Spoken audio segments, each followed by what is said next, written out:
அன்புறவுகள் அனைவருக்கும் பணிவான வணக்கம். நான் சிலம்பம் கோச் அருண், தூத்துக்குடி மாவட்டம்.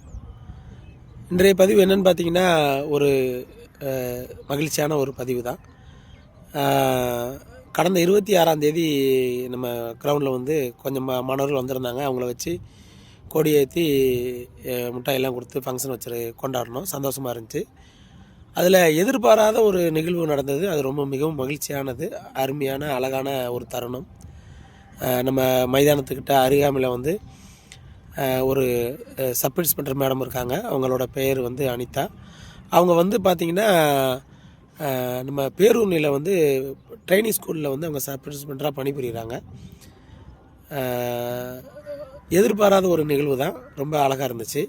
அவங்கள அன்றைக்கி கண்டிப்பாக நீங்கள் வாங்க, எங்களுக்கு கொடியேற்றுங்கன்னு நாங்கள் கம்பல் பண்ணி தான் கூப்பிட்டா வந்தாங்க. வந்து கொடியேற்றி பிள்ளைங்களுக்கு ஒரு 10 நிமிஷம் ஸ்பீச் கொடுத்தாங்க. ரொம்ப அருமையாக இருந்துச்சு. இதெல்லாம் எதுக்கு நான் அவங்ககிட்ட ஷேர் பண்ணுறேன்னா, நிறையா நான் வந்து போட்டி வச்சாலும் நிகழ்ச்சி வச்சாலும் கண்டிப்பான முறையில் வந்து காவல்துறையிலேருந்து ஒருத்தங்களை நான் வெல்கம் பண்ணுவேன். வெல்கம் பண்ணி அவங்கள வச்சு ஒரு 10 நிமிஷமாவது பேச வைக்கணும்னு நான் நினப்பேன். அது பெற்றோர்களாக இருக்கட்டும், மாணவர்களாக இருக்கட்டும், அவங்களுக்கு ஒரு மோட்டிவேட்டாக இருக்கணுங்கிறதுக்காகவே இதை நான் பிளான் பண்ணுவேன். எல்லாத்துலேயும் இனிமேல் பண்ண தான் செய்வேன்.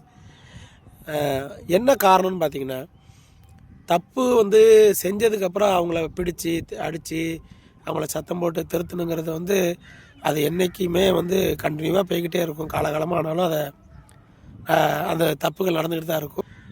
என்னோடய ஒரு நோக்கம் என்னென்னு பார்த்திங்கன்னா, மாணவர்களை தப்பே செய்கிறதுக்கு சிந்தனையே வரக்கூடாது.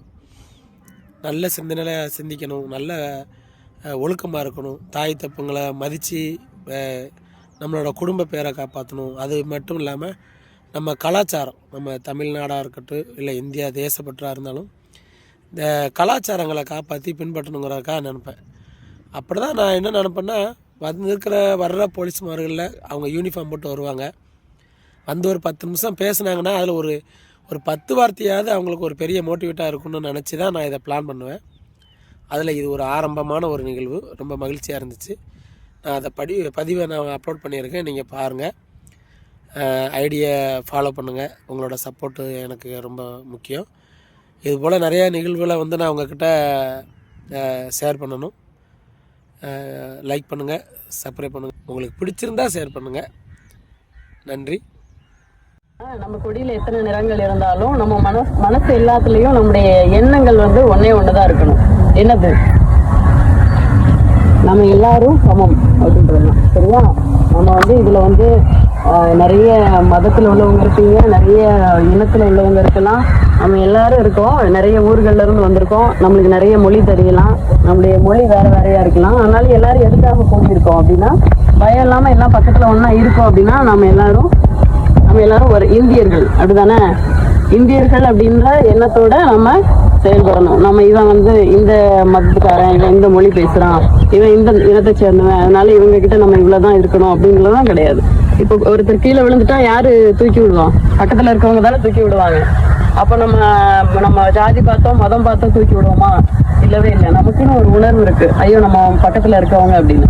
சரியா? நம்ம அதுலயும் நம்ம ஸ்பெஷலா நம்ம தமிழ்நாட்டுக்கு என்னன்னா, யாதும் ஊரே யாவரும் கேளீர் அப்படின்னு ஒரு முக்கியமான வாசகம் இருக்கு. என்னன்னா, எல்லாமே நம்ம ஊரு, எல்லாரும் நம்மளோட உறவினர்கள். எல்லாருமேனா இந்தியர்களை தவிர மற்றவங்களையும் சேர்த்து சொல்றாங்களா?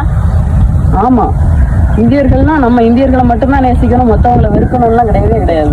எல்லாமே இந்த உலகத்துல இருக்க எல்லாமே நம்மளோட ஊரு, எல்லாருமே நம்மளோட மக்கள், எல்லாரும் நம்மளுடைய உறவினர்கள் அப்படின்ற எண்ணம் மட்டும் எல்லாருக்கும் இருக்கணும். நம்ம இப்ப உள்ள பசங்களை எல்லாம் பார்க்கும்போது கொஞ்சம் பயமா இருக்கு. ஏன்னா முன்னாடி இந்த மாதிரி விஷயங்கள்லாம் பெருசா தெரியல. இப்போ வந்து போதை பழக்கங்கள், அப்புறம் வந்து இந்த ஜாதி ரீதியான ஒரு பிரச்சனைகள்ல அதிகமா இன்வால்வ் ஆகுறது, இந்த மாதிரி விஷயங்கள்ல ரொம்ப இன்ட்ரெஸ்டடா இருக்காங்க. அந்த மாதிரி விஷயங்கள் எல்லாம் விட்டுட்டு நம்ம நாட்டுக்கு நம்ம ஒவ்வொருத்தரும் முன்னேறினாதான் நம்ம நாடு முன்னேறும் அப்படின்ற ஒரு எண்ணத்தை எல்லாரும் மனசுல வச்சுட்டு செயல்படணும். சரியா?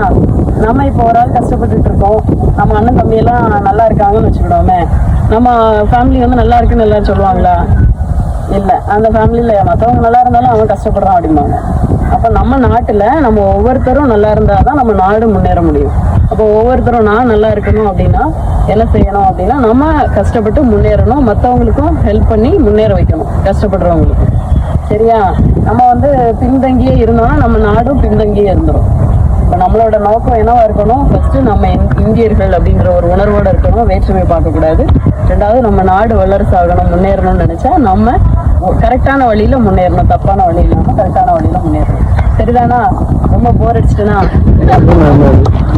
நல்ல கருத்து.